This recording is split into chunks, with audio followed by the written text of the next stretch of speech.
everybody! Welcome back to Lovemers YouTube channel. Hi! Smile tayo today kasi may araw. Laging umuulan tapos ang dami naming labahin. Nagpiling na tapos nabako na. Bako. At hindi siya mag-dry ng maayos. Parang mabaho siya. Tapos labahan ko naman ulit. Galing pa yung Pinas yung iba. Hindi kasi kami gumagamit ng dryer kay pag gamamit ka ng dryer, liliit yung mga damit mo. Noon kasi may dryer kami nung nakatira pa kami sa sa kabilang bahay doon sa yung lumang apartment ba, hindi pa ako nag-vlog doon.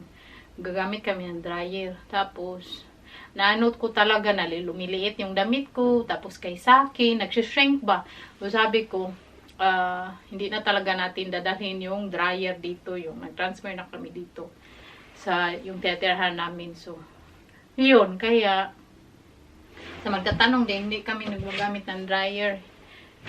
Nagano ako ng trapo kay maglinis ako. May klaruhin pala ako sa inyo. Ang daming nagtatanong. Yung iba dyan, parang kilala talaga ako ba sa totoong buhay.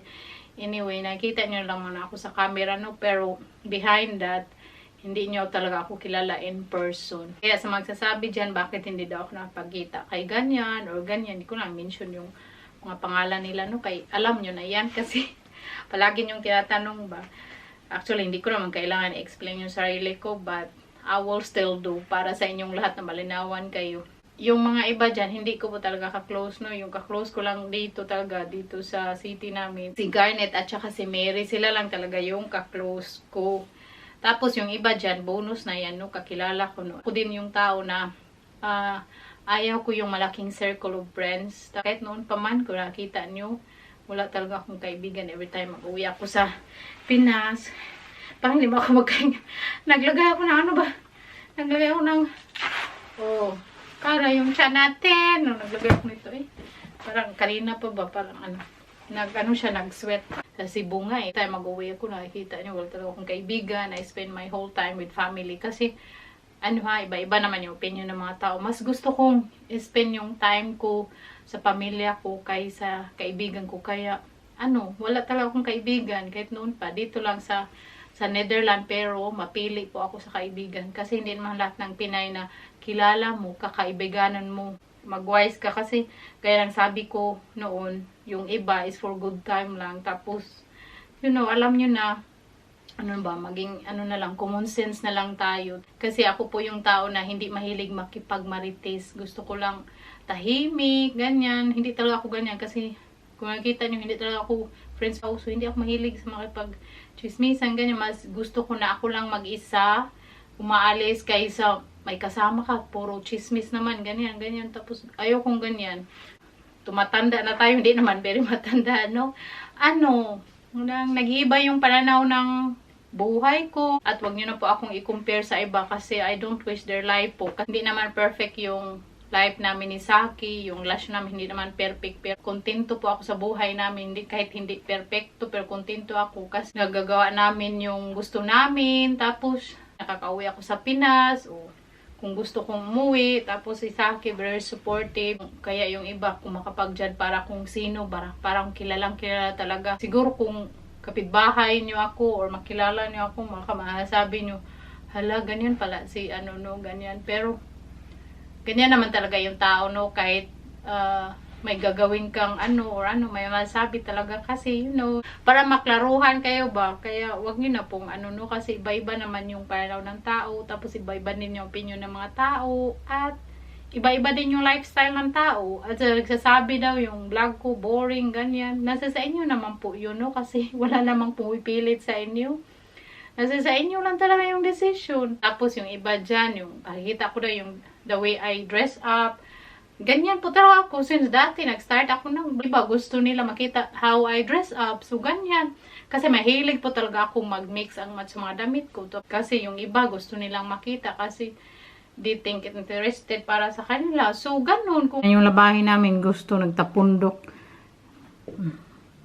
Siya, nagayay din siya sa labas doon. Thank you. Wala tapos ang labahin to. Ihayay ko doon sa tulugan namin.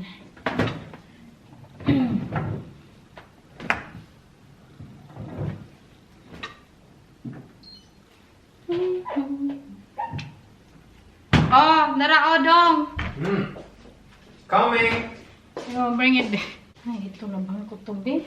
Tingnan nyo. Ito yung sinuot ko yung galing pauwi ako dito ba sa Pinas. Ito yung sinuot ko, hindi pa nalabhan. Ay, Diyos ko. Baho-baho na. Sabay-sabayin ko na yan. Ay. Working mode. I'm gonna make something now. Food. Oh, the one. The leftover ba? Yeah, the leftover of yesterday. Yeah. Ah, that was very good. Kaya ako na yun tapos yung bang sa atin. Mag-prepare ko muna yung pagkain namin. Whole beef with mushroom. Tapos homemade sauce ko din. Tomato sauce. Tapos tzatziki sauce. At coriander. Ano yan siya? Beans. Guacamole. So dagdagan ko na lang yan siya kasi hindi man yan magkasya. Pero yung beef madami pa yan. Dagdagan ko lang siya ng avocado. Give up ng avocado. At cucumber. At kamatis.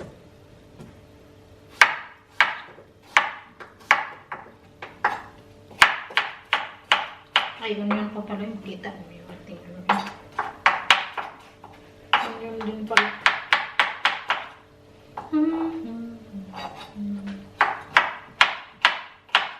Sabi ni Sam, gusto daw niya magkain ng sushi. Tapos hindi din masarap no pag sushi lang yung kainin mo. Masarap yung ano, masarap yung ano ba? Iba-iba, may sushi, may salmon, tapos dumpling. So kung bilhin ko yata lahat yun, mahal. So sabi ko sa kanya magkain na lang kami. Ano dito ulit ka ng sushi. Yung malapit dito sa amin, may restaurant na tulog ka na sushi. Tapos hindi pa namin na-try. Try namin. Malakad lang. Malapit dito. Bigkado na. So, dalawa na muna. Lagyan ng konting butter para soft yung taco.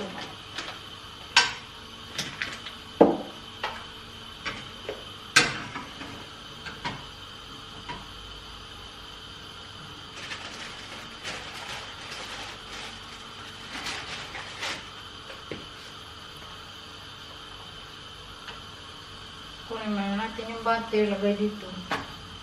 Kasi madami na. Sarap nito.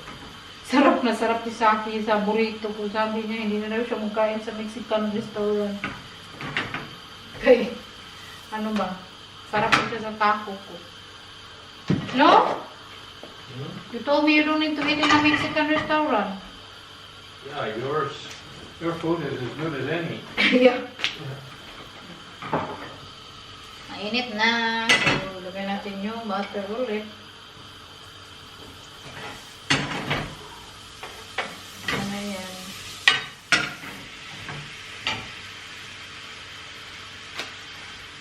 Isa pa.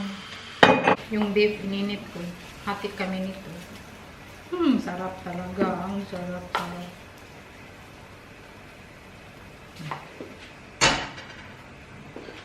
Avocado. Naghugas naman ako ng kamay, no? Kahapon.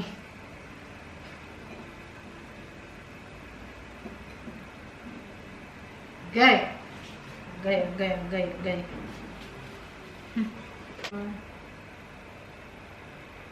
Tomato.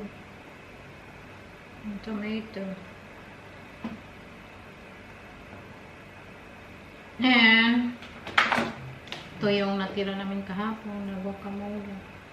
And some beans. Hati din kami sa lahat. Tapos lagyan natin ng fresh coriander.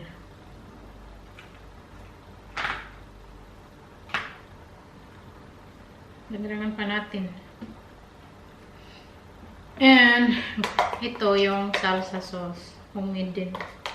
Homemade ko din. Sarap-sarap siya kaya masarap talaga homemade. No? Tapos ito tzatziki. Yogurt sauce. Masarap din sa ganito.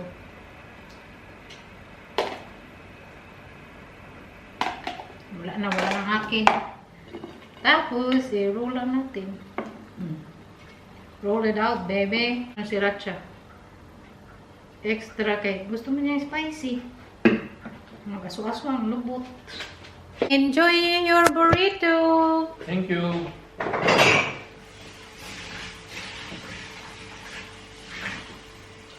Yummy?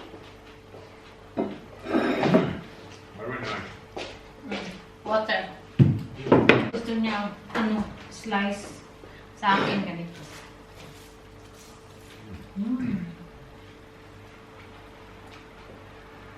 Yummy.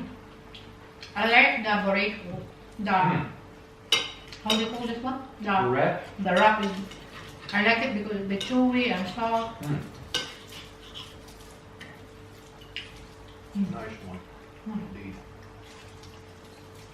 I think the wrap is from Sweden. Swedish brand. Which you wouldn't expect.